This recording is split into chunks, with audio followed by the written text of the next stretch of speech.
राधे राधे प्रभु। राधे राधे महाराज जी। महाराज जी, आपकी आज्ञा से मेरे पास कोई रास्ता नहीं बचा भगवान की शरणागति और आश्रित होने के लिए।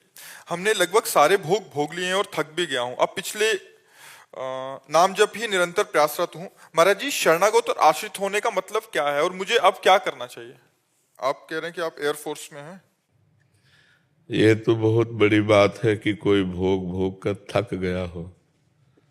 नहीं तो तृष्णा पापिनी ऐसी है, थोड़ी देर लगता है कि अब नहीं चाहिए, लेकिन फिर चाहिए ऐसा बार बार, लेकिन स्थायी ना चाहिए।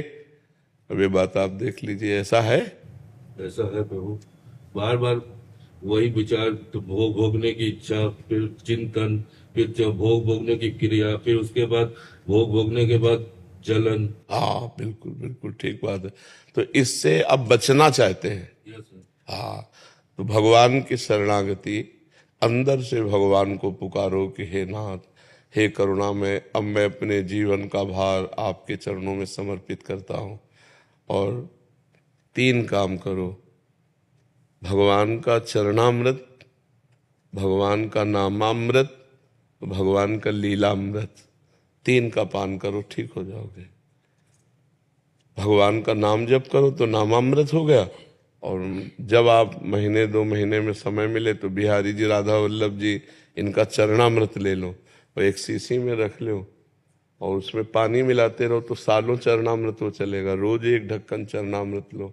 भगवान का चरणामृत, भगवान का नामामृत और लीलामृत, भगवान के चरित्र सुनो। संत महापुरुष गाते रहते हैं तो सत्संग सुनो। भगवान के चरित्रों का स्वयं गायन करो। जैसे श्रीमद् भागवत है तो 10वें स्कंद भगवान की लीला चरित्र से भरा पड़ा है। जैसे रामचरितमानस है, भगवान श्री राम का पावन चरित्र है। और भागवत में 10 अवतार के चरित्र हैं। तो भगवान के चरित्रों का जो गायन है वो हमारे हृदय को बहुत जल्दी पवित्र करता है।